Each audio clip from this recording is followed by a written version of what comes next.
Balcony love. मेरा नाम सुरेश है। मैं एक बड़े शहर में नौकरी करता हूँ। घर की हालत ठीक न होने के कारण हमेशा से मुझ पर घर की जिम्मेदारी रही है। इसलिए प्यार और लड़की कभी मेरी ज़िंदगी में आई ही नहीं। लेकिन अब 1 महीने से मुझे प्यार क्या होता है इसका एहसास हो रहा है।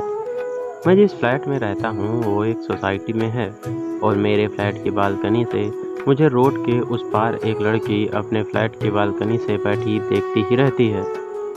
शुरुआत में मुझे लगा था कि यह मेरी गलतफहमी है, लेकिन जब यह बात बार बार होने लगा तो मुझे यकीन आया कि शायद मेरी तरह वो भी प्यार की तलाश में है।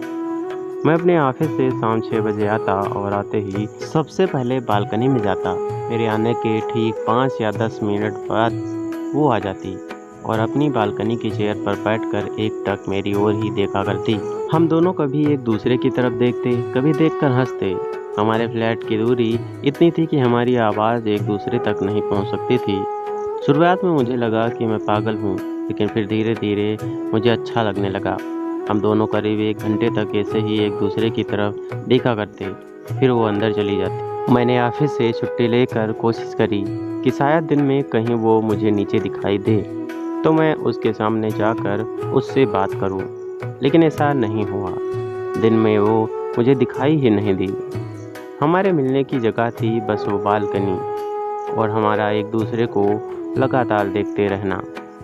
मेरे रूम में मेरा एक पार्टनर भी रहता था। मैंने कोशिश की थी कि मैं उसे ना बताऊं, लेकिन उसे धीरे धीरे पता चल ही गया। अब वो मुझे तरह तरह की राय देता रहता है। वो मुझे कहता है कि लड़की को एहसास तो करा कि तू उससे बात आगे बढ़ाना चाहता है। इस तरह दोनों कब तक बालकनी से एक दूसरे को देखा करोगे। उसने मुझे राय दी थी कि मैं एक दूरबीन से उसे देखूं तो उसका चेहरा भी साफ दिखाई देगा और उसे भी क्लियर हो जाएगा कि तुझे पसंद करता है। उसने मुझे दूरबीन लाकर भी दे दी, लेकिन मेरी हिम्मत नहीं हुई। मुझे लगा कि कोई उसका घर वाला अगर देख लेगा तो हमारी लव स्टोरी शुरू होने से पहले ही खत्म हो जाएगी। सिलसिला यूं ही चलता रहा। मैं बालकनी में उसे देखकर खुश रहता था, लेकिन अब मैं ही चाहता था कि बात कुछ आगे बढ़े। फिर मेरे दोस्त ने एक आइडिया दिया। वो एक सेल्स कंपनी में काम करता था जो वाटर प्यूरीफायर बनाती थी। उसने कहा कि हम दोनों उस बिल्डिंग में सेल्स के लिए जाएंगे। मेरा मन अभी भी विचलित था। मेरे मन में सवाल थे कि कहीं उससे मिलकर मुझे जो भी खुशी अभी मिल रही है वो भी खत्म न हो जाए। लेकिन अब मिलना ज़रूरी हो गया था। उसे भी एहसास होना चाहिए कि मैं उसे देखना चाहता हूँ। आखिर वो लड़की होकर पहले किसी भी बात का पहल तो नहीं कर सकती। आखिर मैंने अपनी दोस्त की बात मान ली और हम दोनों उसकी बिल्डिंग में जा पहुँचे। उसके फ्लैट के सामने जाकर मेरे पेट में जैसे कई तितलियां उड़ने लगी। सोच रहा था कि कहीं हमें देखते ही उनके घर में से कोई न कहकर दरवाज़ा बंद न कर दे। जी तो जा रहा था कि वो ही दरवाज़ा खोले। दरवाजे की बेल बजाई। दरवाज़ा कोई अंकल ने खोला था। मेरे दोस्त ने अपनी रटी रटाई बात बोलनी शुरू कर दिया। अंकल ने कहा, नहीं, हमें नहीं चाहिए। फिर भी वो नहीं माना और कहा कि अंकल आपको एक बार दिखा देते हैं, पानी भी पिला देना। अंकल ने बोला, हाँ ठीक है, अंदर आ जाओ। अंदर हाल में गए। सोचा था कि उसके घर जाते ही वो दिखाई देगी, लेकिन ऐसा नहीं हुआ।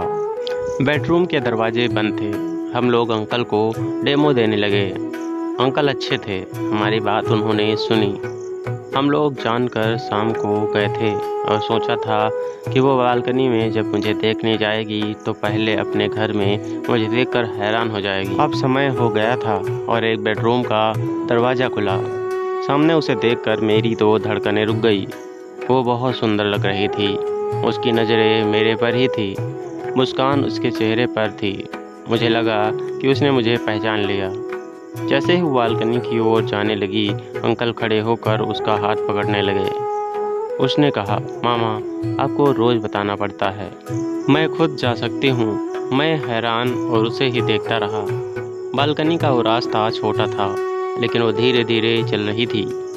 अंकल हमारी ओर देखकर बोले, मेरी भांजी है, यह देख नहीं सकती।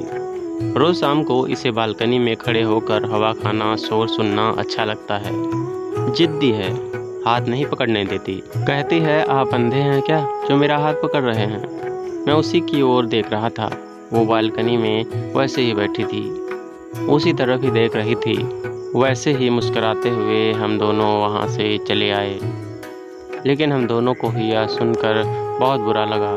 मुझे लगा जिससे प्यार कर बैठा उसने तो मुझे देखा ही नहीं। फिर मैंने सोचा, क्या फ़र्क पड़ता है, मैं अब भी रोज़ाना बालकनी में बैठता हूँ और उसकी तरफ एकटक देखता रहता हूँ। मुझे बस यही चाहिए था, इससे आगे मैं सोच ही नहीं रहा था।